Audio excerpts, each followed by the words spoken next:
Welcome to the Daily Bolster.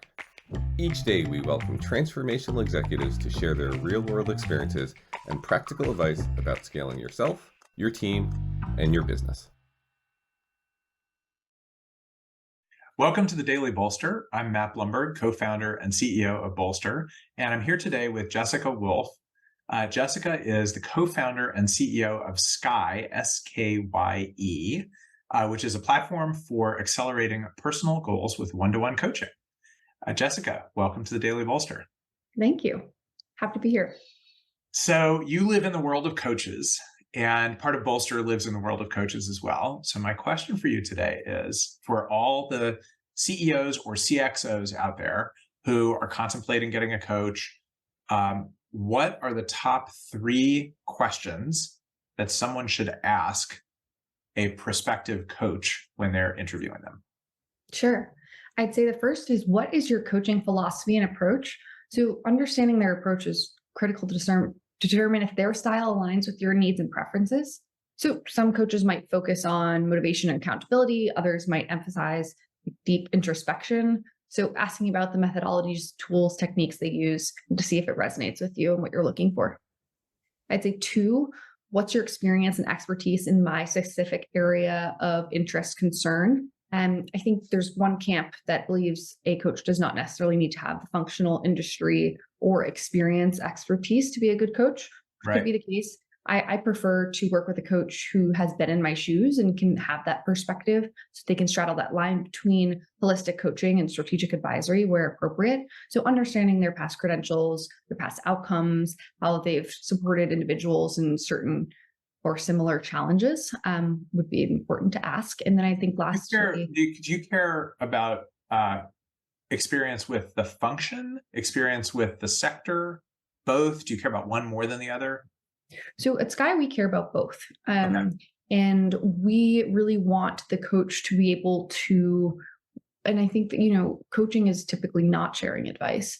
It's helping the individual uncover, their own answers. But when you head in towards that more advisory or consulting work, of course, you can give pointed advice or strategic support.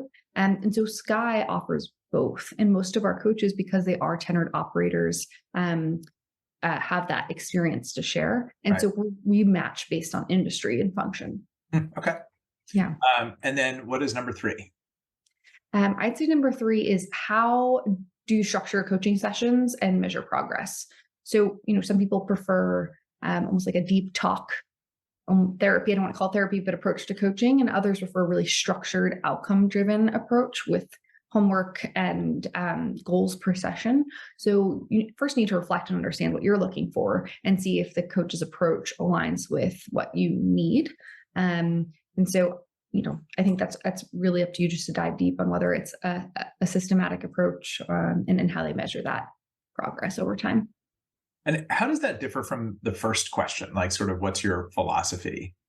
So actually, most coaching schools have their own unique philosophy around coaching. Some are like a whole person model. So it takes a more holistic approach and starts first with you before you get into anything, work related. Others are very structured based and are a 6-month model and are, goals oriented.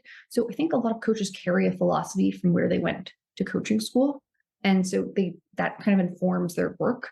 And then I'd say that is very much related to question 3. So whatever their philosophy is probably is mixed into their structure and how they like to measure progress.